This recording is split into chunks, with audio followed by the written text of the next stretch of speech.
पैसा हमारी जिंदगी के लिए बहुत जरूरी है, क्योंकि पैसा दुनिया के लगभग सभी कामों को आसान करवा देता है। इसलिए हमको पैसे की समझ को जरूर समझना चाहिए। बिना पैसे की समझ लिए हम कुछ बड़ा नहीं कर सकते। अगर आप पैसे की समझ को अच्छे से सीख लेते हो तो आपके पास इतनी दौलत हो जाएगी कि वह अपने आप बढ़ेगी। यह आपके लिए उस पेड़ की तरह काम करेगी जिसे आप सालों तक पानी देते हैं और एक दिन इसे आपकी जरूरत नहीं होती, क्योंकि इसकी जड़ें काफी गहराई तक पहुंच जाती है और मजबूत हो जाती है और इसके बाद पेड़ आपके सुख के लिए छाया और फल देता है। ठीक इसी प्रकार पैसा भी आपको सुख देगा। लेकिन सबसे बड़ी बात यही है कि लोगों को इसकी समझ नहीं है। वो हमेशा सक्सेस का शॉर्टकट ढूंढते हैं। बहुत से लोग सिर्फ पैसे पर अपना ध्यान लगाए बैठे हैं और अपनी सबसे बड़ी दौलत पर ध्यान नहीं दे रहे हैं, जिसका नाम है शिक्षा। पूरी दुनिया में परिवर्तन बहुत तेजी से हो रहे हैं और आने वाले 20 से 25 सालों में बहुत उतार चढ़ाव आएंगे और वो समय बहुत मुश्किलों भरा होगा। अगर लोग अपने दिमाग को खुला रखने और सीखने के लिए तैयार रहें तो वो इन परिवर्तन के बावजूद भी अमीर बन सकते हैं। अगर लोग यही सोचेंगे कि पैसा उनकी सभी समस्याओं को सुलझा सकता है तो उनके लिए आने वाला समय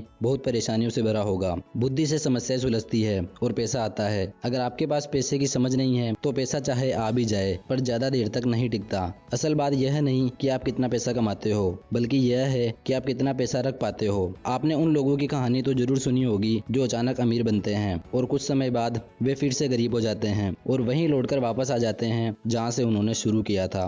अगर आप एक एम्पायर स्टेट बिल्डिंग बनाना चाहते हैं तो आपको सबसे पहले एक गहरा खड्डा खोदना पड़ेगा और मजबूत नींव डालनी होगी। अगर आप घर बनाना चाहते हो तो आपको सिर्फ 6 इंच की कंक्रीट का स्लैब डालना होगा। ज्यादातर लोग जल्दी अमीर बनने के चक्कर में 6 इंच के स्लैब पर एम्पायर स्टेट बिल्डिंग खड़ी करना चाहते हैं। फिर कुछ दिनों बाद उन्हें पता चलता है कि जितनी तेजी से बिल्डिंग ऊपर बढ़ी उतनी ही तेजी से गिर भी गई। इसलिए अगर आपको बड़ा साम्राज्य बनाना है तो आपको इसकी नींव अच्छी और मजबूत डालनी पड़ेगी। पैसा कमाने की कला को आपको समझना पड़ेगा। दोस्तों, हमें स्कूल और कॉलेज में पैसे की शिक्षा नहीं दी जाती और यही हमारी सबसे बड़ी कमजोरी बनती है। इसलिए हमको पैसा कमाने से पहले इसकी शिक्षा को जरूर समझना चाहिए।